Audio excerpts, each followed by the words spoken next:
My name is Jim Myers. I'm a vegetable breeder. I work at Oregon State University in the Department of Horticulture. Trying to do agriculture in Alaska presents a unique opportunity for plant breeding. It is so different from anywhere else on the planet, I think. And I think that we could probably find genetic variation that would be very useful in this area. It just has never been put together in that way. And I think through forming partnerships between farmers and breeders, we can make progress in this regard. Participatory plant breeding is a technique that can be used to breed for improved crop plants here in Alaska.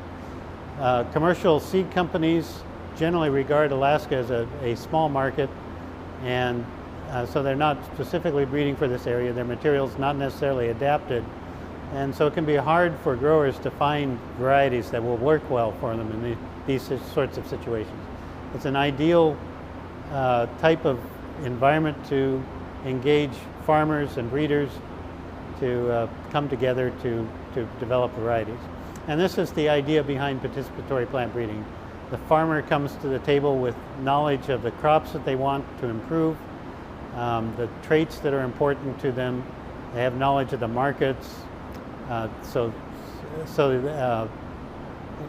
they kind of design and help run the program, whereas plant breeders come to the table with knowledge about where to find germplasm, where to find the traits that are needed, and how to go about breeding a technique, using breeding techniques that are efficient to develop the new varieties. And together it's a partnership where they engage in the process of plant breeding.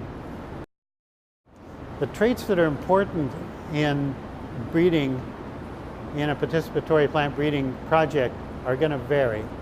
And as I mentioned, a lot of it depends on what the farmer considers important. The breeder also has ideas about, say, particular disease resistances and pest resistances that might be important. But overall, there's some kind of general categories of traits that are important. Things like vigor, seedling vigor, and vigor later on during the season can be quite important. There's certain stress tolerances that can be an issue. Here in Alaska, I would think that cold tolerance is going to be a major issue with various crop plants. Growers may also have specific needs for their production system.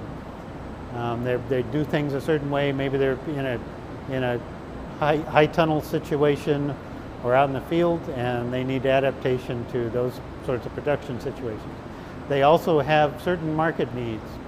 There may be certain quality traits and other traits that are important to them in terms of the produce they sell, that are important to their customers.